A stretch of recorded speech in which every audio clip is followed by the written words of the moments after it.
मैं अपनी पत्रकार वार्ता जो है इस बात से और इस उम्मीद से शुरू करूंगी कि इस देश में पत्रकारिता का झंडा बुलंद रहेगा। आप ही की तरह करीब 20 साल पत्रकारिता की, और जब कल मुजफ्फरपुर से ये खबर आई कि प्रधानमंत्री मोदी की रैली के पहले 6 पत्रकारों को जबरन नजरबंद किया गया, 3 उसमें से भूमिगत हो गए थे और 3 को फिर भी रात 1 बजे से अगली रात 1 बजे तक नजरबंद मजबूरन किया गया, तो ये सवाल जरूर उठता है कि मोदी जी क्यों घबराते हैं।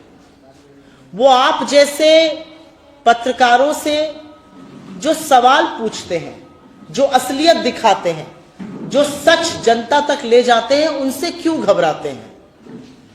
मोदी जी इंटरव्यू करते हैं, उन लोगों के साथ इंटरव्यू करते हैं जो उनसे पूछते हैं आप थकते क्यों नहीं है, कोई टॉनिक पीते हैं क्या। उनके साथ इंटरव्यू करते हैं जो उनसे कहते हैं आप आम चूस कर खाते हैं या काट कर खाते हैं। मोदी जी उनके साथ इंटरव्यू करते हैं जो बड़े बड़े मुद्दों को छोड़कर उनसे सबसे बड़ा मुद्दा पूछते हैं, आप अपनी पॉकेट में बटुआ रखते हैं क्या। तो उनको आपसे क्यों दिक्कत थी, क्यों आपके साथियों को नजरबंद किया गया। इसीलिए ना कि आप जमीनी हकीकत दिखा रहे हैं, आप सरकार की विफलता दिखा रहे हैं, आप सरकार की सच्चाई लोगों तक पहुंचा रहे हैं। क्या आशंका थी प्रशासन को कि चीनी मिल के जो मजदूर हैं वो प्रदर्शन करने वाले थे शायद, और आप अगर वो खबर दिखा देते तो कोट अनकोट वातावरण बदल जाता। लोकतंत्र में मीडिया को चौथा स्तंभ ऐसे ही नहीं कहा गया है। मीडिया का काम है, जिसके हाथ में सत्ता है, संसाधन है, पावर है, रिसोर्सेज हैं, उससे सवाल पूछने का, उसको कटघरे में खड़ा करने का, उसको जवाबदेह बनाने का। मीडिया का काम है जनता की आवाज को, उनकी तकलीफों को, उनके दर्द को साझा करने का, जिससे सत्ता में बैठे हुक्मरान उसका इलाज ढूंढ सके। मीडिया का काम चरणवंदन नहीं है, मीडिया का काम बिल्कुल विपक्ष से सवाल पूछना है, लेकिन मीडिया का उतना ही काम सत्ता को आईना दिखाना और जवाबदेह बनाना भी है। तो मुझे इस बात का दुख है और मैं इस मंच से कांग्रेस के हर नेता, अपने शीर्ष नेतृत्व, अपने अध्यक्ष, अपने नेता प्रतिपक्ष राहुल जी के माध्यम से आपसे ये कहना चाहती हूं, कांग्रेस पार्टी सदैव निर्भीक पत्रकारों के साथ खड़ी रहेगी, सदैव निर्भीक पत्रकारिता का समर्थन करेगी। हम आपके सवाल पूछने के अधिकार को और बुलंद करना चाहेंगे, और हमारा यह मानना है कि आपके सवाल पूछने का अधिकार लोकतंत्र की आस्था को जीवित रखता है। आपका सवाल पूछना लोकतंत्र को और सत्ता में बैठे लोगों को जवाबदेह बनाता है। आपका सवाल पूछना लोकतंत्र को मजबूत करता है, वरना चरण वंदन तो बीजेपी के अंधभक्त भी करते हैं। और यह साफ तौर पर कुछ सवाल खड़े करता है। सवाल इस बात का है मोदी जी किस बात से डरते हैं, क्या कांड किए घूम रहे हैं वो। सवाल इस बात का है कि क्या लोकतंत्र में सवाल नहीं पूछे जाएंगे। अब प्रशासन डिसाइड करेगा कि मीडिया कहां पर दिखेगा या कहां पर नहीं दिखेगा, या मीडिया क्या दिखाएगा या क्या नहीं दिखाएगा। बिहार जो तप तर्पण त्याग की भूमि है, लेकिन क्रांति की भी भूमि है। इसी मुजफ्फरपुर के इसी प्रांगण से आजादी के मतवालों को गोली मारी गई, शहीद भगवान लाल जी को। इसी मुजफ्फरपुर में चंपारण से जरूर मोहनदास करमचंद गांधी के महात्मा बनने का सफर शुरू हुआ, लेकिन उसकी रूपरेखा, उसकी योजना इसी मुजफ्फरपुर में तय हुई। यह क्रांति की भूमि है, और क्रांति की भूमि में लोकतंत्र के चौथे स्तंभ को ध्वस्त करने का, पत्रकारों को नजरबंद करने का, क्योंकि आप असलियत और सच्चाई दिखा रहे हैं, यह दुष्कर्म, यह दुष्काम, यह पाप सरकार कर रही है, प्रशासन की मिली भगत से कर रही है। नरेंद्र मोदी एक कायर प्रधानमंत्री है, उनका डर ये दिखाता है। आज मैं आपके समक्ष आई हूं और 2 बातें करने के लिए आई हूं। 20 साल से बहुत ढोल पीटा गया सुशासन का, बहुत ढोल पीटा गया डबल इंजन का।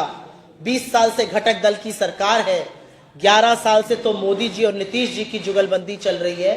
आज मैं आपके समक्ष आई हूं उस 20 साल का थोड़ा सा पर्दाफाश करने के लिए, और कांग्रेस की क्या रूपरेखा है, हमारी क्या योजना है। इसका बैटरी थोड़ी धीमी हो रही है। हमारी क्या योजना है, उसको आपके साथ साझा करने के लिए। तो पहले 20 साल की बात करते हैं। बहुत बातें सुनी, सुशासन काल, 20 साल बेमिसाल। ये 20 साल असल में विनाश का काल साबित हुए हैं बिहार के लिए। ये जो डबल इंजन की सरकार है, इसने कल अपना घोषणा पत्र लागू किया और इनकी कलई तब खुल गई जब घोषणा पत्र 6 सेकंड के अंदर प्रेस वार्ता खत्म हो गई। इतिहास की सबसे छोटी प्रेस वार्ता, जहां पर अमित शाह, जेपी नड्डा, नीतीश जी सब आए, हाथ बांध करके ऊपर किया गया। 6 सेकंड में प्रेस वार्ता खत्म और घेर कर मुख्यमंत्री को ले जाया गया। क्यों 6 सेकंड में प्रेस वार्ता खत्म की गई? कि कोई सवाल ना पूछ लिए जाए, कोई जवाब ना मांगा जाए, कोई जवाबदेही ना तय हो। जनता जो हिसाब मांगना चाहती है, कहीं उस पर कुछ बात ना होने लगे। और 20 साल बाद घोषणा पत्र क्या होता है? 20 साल बाद तो आपको अपना रिपोर्ट कार्ड लेकर आना है, लेकिन रिपोर्ट कार्ड नीलबटा सन्नाटा है। रिपोर्ट कार्ड फेलियर से भरा हुआ है, तो कैसे लाएंगे भला? क्या है रिपोर्ट कार्ड बिहार का? बिहार जो कभी ज्ञान की, अध्यात्म, तप, तर्पण, त्याग की भूमि होता था, उस बिहार में अराजकता, अपराध बेधड़क है। जिस बिहार में लोग दूर दूर से ज्ञान अर्जन के लिए आते थे, वहां शिक्षा, स्वास्थ्य, लॉ एंड ऑर्डर की धज्जियां उड़ चुकी हैं। और मैं क्रमबद्ध तरीके से आपको थोड़ा थोड़ा आंकड़ा देकर हर क्षेत्र पे बात जरूर करना चाहती हूं। ये वही बिहार है जहां पर सुशासन के नाम पे 6 महीने में 9 कारोबारियों की हत्या होती है, जहां पर 17 साल में 53,150 निर्मम हत्याएं हुई हैं, जहां पे 953 अपराध दिन के होते हैं, 18 बच्चों का रेप हफ्ते में होता है। ये वही बिहार है जहां पर चुनाव के दौरान मोकामा में रक्त रंजन होता है, उसी दिन सिवान में एक एएसआई की हत्या होती है। ये वही बिहार है जहां पे सुशासन के नाम पर पॉकेट में तमंचा और पिस्टल रखकर सीसीटीवी पर लोग बेधड़क अस्पताल में घुसते हैं, गोलियां मारकर हत्या करके चले जाते हैं। राजधानी में अस्पताल के अंदर घुसते हैं, मैनेजर की हत्या करके निकल जाते हैं। यह रक्त रंजन बिहार को बनाने का काम नीतीश और नरेंद्र मोदी ने मिली भगत करके किया है। यह वही बिहार है जो ज्ञान के लिए जाना जाता है। यहां पर 16,000 से ज्यादा स्कूल ऐसे हैं जहां पर बिजली नहीं है, 73,000 से ज्यादा स्कूल ऐसे हैं जहां पर कंप्यूटर नहीं है। कैसे बढ़ेगा बिहार का बच्चा आगे? कैसे कंपीट करेगा वो? जब परीक्षा का समय आता है तो पेपर लीक होता है, एक के बाद एक पेपर लीक बिहार में होता है। और ये मैं दावे के साथ कह सकती हूँ, पूर्वांचल उत्तर प्रदेश की रहने वाली हूं, हमारे यहां माँ बाप रात की एक रोटी कम खाते हैं कि बाबू पढ़कर कुछ बन जाए, लेकिन जब नौकरी का टाइम आता है तो पेपर लीक हो जाता है। जब लोग अपने हक की मांग करते हैं युवा, तो उन पर ठिठुरती हुई ठंड में बिहार की सरकार लाठियां बरसवाती है, पानी की बौछारें चढ़वाती है। ये वही बिहार है जहां पर स्वास्थ्य के नाम पर लोगों के साथ मजाक किया जा रहा है। 57% अस्पतालों की कमी, और जो अस्पताल सरकारी खड़े हैं वो जर्जर हैं। यह अलग बात है कि दरभंगा का एम्स लोग अभी भी दूरबीन लेकर ढूंढ रहे हैं। ये वही बिहार है जहां पर नीति आयोग, जिसके अध्यक्ष खुद प्रधानमंत्री महोदय हैं, उस नीति आयोग का कहना है बिहार देश के सारे राज्यों में सबसे गरीब राज्य है। उसी नीति आयोग का कहना है कि बिहार में औसत व्यक्ति की आय देश में सबसे नीचे स्तर पर है। उसी नीति आयोग का कहना है कि बिहार में औसत व्यक्ति की आय झारखंड की आधी और ओडिशा की 1/3 है। कैसे ऐसा हो गया?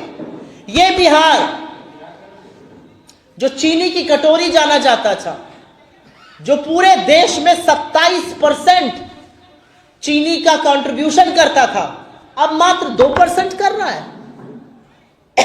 कब आएंगे प्रधानमंत्री जी यहां की बनी चीनी से चाय पीने? यही कहा था ना पिछले चुनाव में।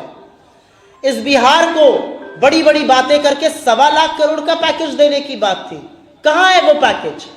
70,000 करोड़ तो बिहार में ऐसे खर्चा हो गए जिसका कोई लेखा जोखा ही नहीं है। ये हम नहीं कह रहे हैं, ये सीएजी कह रहा है।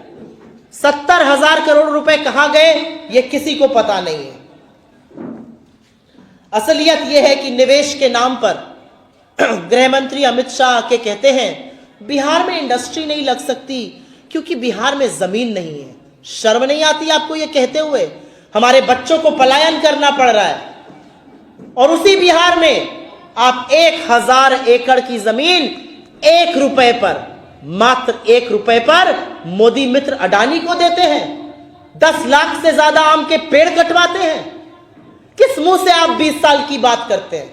क्या 20 साल में पलायन थम गया? 3 करोड़ 45 लाख लोग आज भी बिहार के रजिस्टर्ड मजदूर हैं। जब दिवाली आती है, होली आती है, महापर्व छठ का आता है, तो जो ट्रेनें बिहार के लिए आती हैं उसमें गाजर मूली की तरह, भेड़ बकरी की तरह हमारे लड़के, हमारे बच्चे भरकर आते हैं। यह बिहार का आपने हाल करके रखा है 20 सालों में। असलियत यह है कि बड़ी बड़ी बात करने के बजाय बिहार की अगर असलियत की बात करिए तो ना निवेश हो रहा है बिहार में, ना नौकरियां बन रही हैं। लोगों को पलायन करना पड़ रहा है, बच्चों के भविष्य पर संकट है, अपराध का लगातार चल रहा है, लेकिन रेट कार्ड बड़ा है। बिहार में बीए का रेट कार्ड है 70,000 से 1 लाख, नर्सिंग का 3.5 से 4 लाख, पैरामेडिकल का 25,000, टेक्नीशियन का 30,000, बी फार्मा का 3.5 लाख, बीएड का 1.5 से 2 लाख, और तो और पेपर लीक का भी रेट कार्ड है। कौन जवाब देगा इन बातों का? कौन जवाब देगा जो अनिश्चितता बच्चों के भविष्य पर बनी हुई है? एक से एक पेपर लीक होते हैं। नीट पीजी परीक्षाओं का रेट लिस्ट 70 से 80 लाख, नीट यूजी का रेट लिस्ट 30 से 40 लाख, बैंक पीओ 20 लाख में, एसएससी 20 लाख में, पुलिस एसआई 25 लाख में, पुलिस सिपाही 15 लाख में, पटवारी 15 लाख में, टेट और रीट भी 10-10 लाख में। कहां से लाएगा गरीब आदमी? कहां से लाएगा गरीब बनाई अपने बच्चे को पढ़ाना, उसको नौकरी दिलवाना, अपना पेट काट कर? यह भी करके देख लिया। जब बच्चे मेहनत करते हैं, पढ़ लिख कर इम्तिहान देते हैं, तो आपके पेपर माफिया उन पेपरों को लीक करते हैं। और इसलिए जरूरी है कि बिहार में क्या होना चाहिए। बड़ी बड़ी बातें हो रही हैं, लेकिन असलियत यह है कि बिहार में एक नई सोच, एक नए स्वरूप, एक नई योजना की जरूरत है। बिहार में जरूरत एक ऐसी सरकार की है जो लोगों का दुख, लोगों का दर्द, लोगों की पीड़ा समझे, जो बिहार को झांसा ना दे, जो डबल इंजन की फर्जी बातें ना करे, जो बात करे बिहार में रोजगार बनाने की, बिहार में निवेश की, महिलाओं के सशक्तिकरण की। और इससे पहले कि मैं कांग्रेस और महागठबंधन की योजनाओं का उल्लेख करूं, मैं आपके सामने कुछ बातें, कुछ चीजें रखना चाहती हूं। जब बिहार चुनाव के मुहाने पर आया तो एकदम से नीतीश जी और मोदी जी को नई नई योजनाएं आने लगी। 6 तारीख को चुनाव है, 17 को, 24 को, 31 को और अब 7 को महिलाओं के खाते में आप किस्त भेज रहे हैं। आपको क्या लगता है बिहार की महिला इतनी मूर्ख है? बिहार की महिला सब समझती है। वो जानती है आप उसके वोट को खरीदने का इंतजाम कर रहे हैं, वो ये पैसा भी रखेगी और आपको वोट भी नहीं देगी। तमाम प्रबुद्ध पत्रकार आपके जैसे जहां कैमरा लेकर जा रहे हैं, वहां पर महिलाएं खुलकर स्वच्छंद रूप से बोल रही हैं। अगर यही करना था तो 20 साल में क्यों नहीं किया? चुनाव के 1 महीने पहले ये जुमला क्यों कर रहे हैं? 10,000 में कौन सा रोजगार बनता है? क्या ये महिलाएं ये नहीं समझती कि मध्य प्रदेश में आप लाडली बहिना का 1,500 3,000 करने वाले थे, आपने नहीं किया? क्या ये महिलाएं ये नहीं समझती कि आपने दिल्ली में वादा किया था महिलाओं को पैसे देने का, आपने नहीं दिया? क्या ये महिलाएं नहीं समझती कि महाराष्ट्र की लाडकी बहना का पैसा बढ़ाना तो दूर, आपने 25 लाख महिलाओं को उस योजना के बाहर कर दिया? ये महिलाएं सब समझती हैं। इसीलिए मैंने कहा बिहार क्रांति और ज्ञान की भूमि है। यह आपको सबक सिखाएगा। आपने बिहार को मूर्ख बनाने का, बिहार को छलने का और बिहार को रिश्वत देने का जो दुस्साहस और जो पाप किया है, उसका हिसाब बिहार आपसे लेगा। और अब मैं आपसे साझा करना चाहती हूं महागठबंधन की क्या योजनाएं हैं और उसके पीछे क्या सोच है। हमारी बड़ी योजना है कि हम हर परिवार में एक सरकारी नौकरी दें। और क्यों हम सरकारी नौकरी की बात कर रहे हैं? क्योंकि प्राइवेट नौकरी आज है, कल रहे ना रहे इसका नहीं पता है। क्या सरकार दे सकती है सरकारी नौकरी? बिल्कुल दे सकती है। लाखों पद खाली पड़े हुए हैं। क्यों खाली पड़े हैं? और असलियत यह है कि पिछड़े, अति पिछड़े, दलितों, आदिवासियों के साथ यह सबसे बड़ा उपहास है अगर सरकारी पद खाली पड़े हैं, क्योंकि यह सरकार रिजर्वेशन के खिलाफ है। यह दलितों, शोषितों, वंचितों, आदिवासियों, पिछड़ों के हक को मारती है जब यह पद खाली रखती है। इसलिए हमारा मानना है कि बिहार में हर परिवार में एक सरकारी नौकरी बिल्कुल दी जा सकती है। हमारी सरकार राजस्थान में थी, हम 500 रुपए में गैस सिलेंडर देते थे। और यह सस्ता सिलेंडर जो है, यह सिर्फ एक योजना नहीं है। यह सस्ता सिलेंडर जो थोड़ी बहुत बचत होती है, वो महिला के हाथ में पैसा आता है, उसका इस्तेमाल महिला अपने घर में स्वास्थ्य और शिक्षा का स्तर बढ़ा के करती है। और वही हम यहां पर करेंगे। माई बहिना योजना के अंतर्गत हम 2500 रुपए खाते में सरकार बनते ही डालेंगे। यह पहला डिसीजन होगा हमारी सरकार की कैबिनेट का। यह हमने तेलंगाना में, यह हमने कर्नाटका में किया है और इसका नतीजा वहां पर सामने है। महिलाओं ने छोटे छोटे व्यवसाय शुरू किए हैं, उनके जीने का तरीका बदला है, उनकी स्वास्थ्य और शिक्षा की जो उपभोग है उसमें मूलभूत परिवर्तन हुआ है। हम बस सेवा महिलाओं के लिए मुफ्त करेंगे। इसकी हमने शक्ति योजना कर्नाटका में लागू करी थी। महिलाओं को कम से कम नहीं तो 2500 से 3000 की बचत होती है, जो अपने परिवार की बढ़ोतरी के लिए वो लगाती है। हम 200 यूनिट बिजली मुफ्त करेंगे, क्योंकि कहीं ना कहीं ये पारिवारिक बचत में कंट्रीब्यूट करेगा और जरूरी है करना, क्योंकि इतनी महंगाई और बेरोजगारी में परिवार की बचत होनी जरूरी है। हम वृद्धजनों को 1500 की पेंशन देंगे। हम दिव्यांगों के लिए 3000 की पेंशन की बात कर रहे हैं। हम जीविका दीदियों के लिए 30,000 की सैलरी की बात कर रहे हैं। पत्रकारों को रहने के लिए हॉस्टल और मुफ्त इलाज देंगे, क्योंकि मैं ये जानती हूं कि तमाम एसेंशियल सर्विसेज, जब कोरोना काल आया तो मैं ये जानती हूं कि आशा, आंगनवाड़ी, मेडिकल लोगों के साथ अगर कोई उस त्रासदी में भी काम कर रहा था तो वो आप कर रहे थे। आपको अगर कुछ हो जाता है तो आपके परिवार पर विपदा आ जाती है। इसलिए हमारा मानना है कि आपके इलाज की उचित व्यवस्था होनी चाहिए। वकीलों के लिए 10 लाख जीवन बीमा और 15 लाख स्वास्थ्य बीमा की हम बात कर रहे हैं, और ऐसी तमाम योजनाएं हैं। ये सुनने में हर वर्ग के लिए योजना है, क्योंकि कहीं ना कहीं आज देश दोहरा दंश झेल रहा है। वो दंश है बेरोजगारी का और वो मार है महंगाई की। और उस बीच में अगर आपके हाथ में कुछ पैसा आ सकता है, अगर आपकी बचत हो सकती है, अगर आपके जीने का मूल आधार बदल सकता है, वही हम करना चाहते हैं। और अंत में मैं ये जरूर कहूंगी कि बिहार चुनाव के जस्ट पहले जिस तरह से वोट चोरी की योजना बनाई गई, वो इसलिए बनाई गई जिससे बिहार के लोग अपने वोट के अधिकार से वंचित हों। लेकिन ऐसा होएगा नहीं, क्योंकि बिहार की जनता जागरूक है, वो लोकतंत्र में यकीन रखती है और वो ये जानती है कि अगर वोट के अधिकार के साथ खिलवाड़ हुआ तो कल को आपकी नागरिकता पर, कल को आपकी पुरखों की जमीन जायदाद पर, कल को आपको डिटेंशन कैंप में भी भेजा जा सकता है।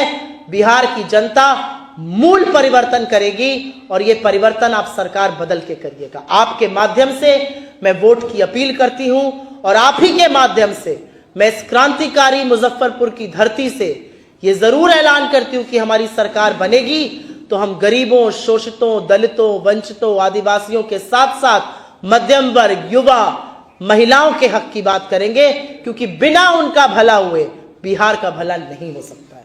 बहुत बहुत धन्यवाद। आपके सवालों का जरूर स्वागत है।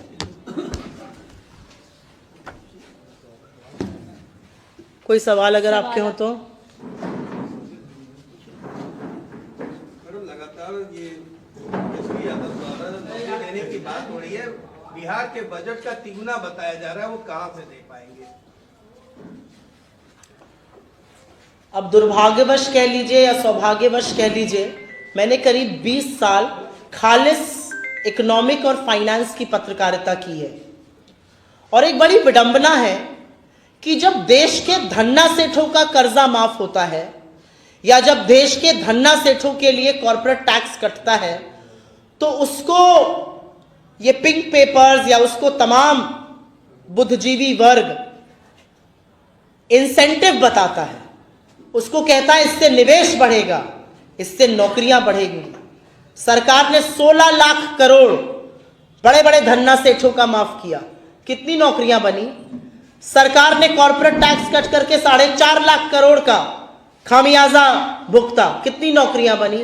लेकिन जब भी कोई सरकार या कोई पार्टी गरीबों के हक की बात करती है, जब महिलाओं की, दलितों की, आदिवासियों की, बच्चों की स्कॉलरशिप की बात होती है, किसान की कर्जा माफी की बात होती है, तो यही तथाकथित बुद्धिजीवी वर्ग आपको बताने पर जुट जाता है कि कैसे इससे ट्रेजरी स्वाहा हो जाएगी। एक सुचक्र होता है, इकोनॉमी साइकिल कही जाती है, उसका सुचक्र होता है। लोगों के हाथ में रिसोर्सेज आएंगे तो डिमांड बढ़ेगी, डिमांड बढ़ेगी तो कंजम्पशन बढ़ेगा, कंजम्पशन बढ़ेगा तो यही कंपनियां निवेश ज्यादा करेंगी, निवेश ज्यादा करेंगी तो ज्यादा लोगों को नौकरी पर रखेंगी। जितने ज्यादा लोग नौकरी पर रहेंगे उतने ज्यादा लोगों के हाथ में डिस्पोजेबल इनकम आएगी। और हमारा मानना है कि बिहार में नौकरी बनने से लोगों के हाथ में जो डिस्पोजेबल इनकम आएगी उससे बिहार सरकार का रेवेन्यू भी बढ़ेगा, इंटरनल एक्रूवल्स भी बढ़ेंगे, तमाम जो पद खाली पड़े हुए हैं पहले वही भर दिए जाएं तो बहुत बड़ी बात हो जाएगी। और जो लोग ये बात उठाते हैं वो पलट कर ये नहीं पूछते कि 10,000 रुपए आपने 3 बार खाते में डाले और चुनाव के पहले एक बार चौथी बार भी डालिएगा, वो पैसा कहां से आएगा, वो छल क्यों किया जा रहा है, वो अगर योजना वाकई में ईमानदार की थी तो ये पहले क्यों नहीं लागू की गई। जी, आपने अडानी की बात की है कि अडानी को जमीन दिया गया, आपकी सरकार जब राजस्थान में थी सरकार ने भी अडानी को जमीन दिया है? 1 रुपए में तो नहीं दी थी, 1 रुपए में तो नहीं दी थी। हम आपके सामने एक चीज साझा करना चाहती हूं और क्लियर करना चाहती हूं, कांग्रेस पार्टी निवेश के खिलाफ नहीं है। हम बिल्कुल चाहते हैं कि बिहार में बड़े बड़े कारोबारी आए, हम बिल्कुल चाहते हैं बिहार में बड़े बड़े इंडस्ट्रियलिस्ट आए, बिहार में कल कारखाने लगे, बिहार में आकर नौकरी बनाए। इधर से हट जाइए, इसके सामने से हट जाओ, धन्यवाद। बिहार में बड़ी नौकरी बने, बिहार में निवेश हो, बिहार में कारोबार लगे, हम उसके खिलाफ नहीं हैं। हम आपको बताते हैं हम मुखालिफत किस चीज की करते हैं। हम मुखालिफत क्रोनिक कैपिटलिज्म की करते हैं। आप टेंडर निकालिए, टेंडर में 10 लोग आए, जिसकी लोएस्ट बिडिंग है उसको आप धंधा दीजिए, कोई दिक्कत नहीं है। राजस्थान की हमारी सरकार ने टेंडर निकाला था, जिन महाशय का आपने नाम लिया वो लोएस्ट बिडर थे, टेंडर पारदर्शी तरीके से आया, उनको धंधा दिया गया। यहां पर 1000 एकड़ जमीन 1 रुपए में दी जा रही है, 10 लाख पेड़ काटे जा रहे हैं और ढोंग हो रहा है मां के नाम पर एक पेड़ लगाने का। तो सवाल नहीं पूछा जाएगा मोदी जी से, सवाल नहीं पूछा जाएगा अमित शाह जी से कि किस मुंह से आप पटना में बैठकर बतियाते हुए कहते हैं कि बिहार में इंडस्ट्री नहीं लग सकती क्योंकि जमीन नहीं है। बिहार में 20 साल में इंडस्ट्री इसलिए नहीं लगी क्योंकि आपने बिहार में इंडस्ट्री लगाने की कोई योजना नहीं बनाई। आज भी जब आपसे जवाब मांगा जा रहा है तो आप 15 साल और 10 साल गिना रहे हैं। 20 साल से सरकार में आप हैं, जवाब आपको अपने शासनकाल का देना पड़ेगा। 20 वर्षों की चर्चा क्यों कर रहे, 35 वर्षों की क्यों नहीं? क्योंकि 20 साल से नीतीश जी सरकार चला रहे हैं। मीडिया ने भी उनको सुशासन बाबू का बहुत तगमा दिया है, बड़ी बड़ी बातें होती हैं, डबल इंजन कहा जाता है। 11 साल से तो मोदी नीतीश जी की ही जुगलबंदी चल रही है। तो झुंझुना जो बजाया जा रहा है 20 साल से, जो डफली बजाई जा रही है, जब वो डफली ढोल की कलई खुल रही है तो 20 साल की ही बात होगी ना। चुनाव जब 20 साल से जो सत्ता में काबिज हैं, हमारे उनके बराबर है तो किसकी बात होगी? 20 साल की बात होगी, वही बात हम कर रहे हैं। जो समस्याएं आप बता रहे हो तो 35 वर्षों से नहीं, अब ऐसे तो आप बोल दीजिए कि समस्याएं तो आतंककाल से हैं। सवाल किससे पूछा जाएगा? आज जब बिहार चुनाव के मुहाने पर आया है तो आप मुझसे तो नहीं पूछिएगा आपने इंडस्ट्री क्यों नहीं लगाई, आप बीजेपी या जेडीयू के नेता से ही पूछिएगा ना 20 साल में इंडस्ट्री क्यों नहीं लगी। जब हमारी सरकार बनेगी चुनाव के बाद और 2030 में जब मैं अगली प्रेस वार्ता करने आऊंगी या कुछ बात आपसे करने आऊंगी, तब आप मुझसे जरूर पूछिएगा और लताड़ कर पूछिएगा कि आप लोगों ने क्या क्या किया, और मैं आपको अपनी उपलब्धियां गिनाऊंगी। लेकिन 20 साल से जो सरकार सत्ता में है, जिसके खिलाफ एंटी इनकम्बेंसी है, जो निर्वाचन के लिए पुनः वोट मांग रही, तो सवाल तो उसी से पूछेंगे। आज बजाय वोट मांगने के, मैनिफेस्टो के, वादे करने के, मुझे तो लगता था पारदर्शिता की डिमांड यह है कि वो बताएं कि हमने 20 साल पहले वादे क्या किए थे, 20 साल में उपलब्धियां क्या की। वो क्यों नहीं है? अगर नीतीश कुमार फिर से शामिल होते हैं आपकी तरफ, तब तो उनकी सारी जो कमियां हैं वो पूरी हो जाएंगी। अब नीतीश कुमार जी क्या करते हैं, इसका जवाब तो नीतीश कुमार जी ही दे सकते हैं। लेकिन मैं उनको सम्मान देते हुए इस बात का जरूर उल्लेख करना चाहती हूं कि जो उनके साथ उनके घटक दल बीजेपी कर रहा है वो बहुत अपमानजनक है। मुझे लगता है जिस तरह से उनकी घेराबंदी करके कल उनको 6 सेकंड में निकाल दिया गया, उनको बोलने नहीं दिया जा रहा है, जिस तरह से 2020 में कहा गया था उनके नेतृत्व में चुनाव लड़ा जा रहा है, 2025 में कहा जा रहा है एमएलए डिसाइड करेंगे, उनका जो अपमान कर रहे हैं, तो मुझे लगता है कि इस पर मैं टिप्पणी ना ही करूं उनके विरोधी दल होने से, उनके घटक दल वाले करें तो ज्यादा अच्छा रहेगा। चुनाव के बाद नीतीश जी के स्वागत के लिए आप तैयार हैं क्या? किसके लिए? चुनाव के बाद नीतीश जी के स्वागत के लिए फिर तैयार है क्या? चुनाव के बाद महागठबंधन की सरकार बनेगी, मुझे नहीं लगता कि हमें किसी का स्वागत या सत्कार करना पड़ेगा। आप लोग, बिहार की जनता हमें जरूर अपना मूलभूत वोट देगी, हमारी सरकार बनाएगी और जनता हमारे स्वागत के लिए जरूर तैयार मुझे दिख रही है। बहुत धन्यवाद आप लोगों का जी। आज आप जब आई हैं यहाँ तो आपको समय लगा, कारण सड़क जाम, हाजीपुर पे थोड़ा जाम था जी हाँ, मुजफ्फरपुर में सड़क, और मुजफ्फरपुर में भी काफी जाम दिखा, क्योंकि मुझे लगता है थोड़ी बारिश की वजह से भी थोड़ा जो सकरे रास्ते थे आते हुए जरूर जाम दिखा थोड़ा बहुत। पहले 5 साल पहले मुजफ्फरपुर की जनता ने कांग्रेस विधायक को चुना था, भाजपा को हटा। 5 सालों तो मुजफ्फरपुर की सारी समस्या यहाँ के, मुजफ्फरपुर की ट्रैफिक की समस्या यहाँ के विधायक ठीक कर देंगे। सरकार का कोई काम नहीं है, केंद्र सरकार का, राज्य सरकार का, हाईवे बनवाना, सड़कें बनवाने का कोई काम नहीं है। हाजीपुर में अगर जाम लग रहा है तो बाईपास निकलवाना या फ्लाईओवर बनवाना उनका कोई काम नहीं है। फिर तो ये मान लिया जाए कि सरकारें जो 5 साल के लिए चुनी गई हैं वो झुंझुना बजाने के लिए चुनी गई थी, 5 साल बाद झुंझुना फिर बजा रही हैं, पर जनता ये झुंझुना पहचान चुकी है। आप लोग इस पर भले सवाल ना पूछें। बहुत बहुत धन्यवाद आप लोगों का।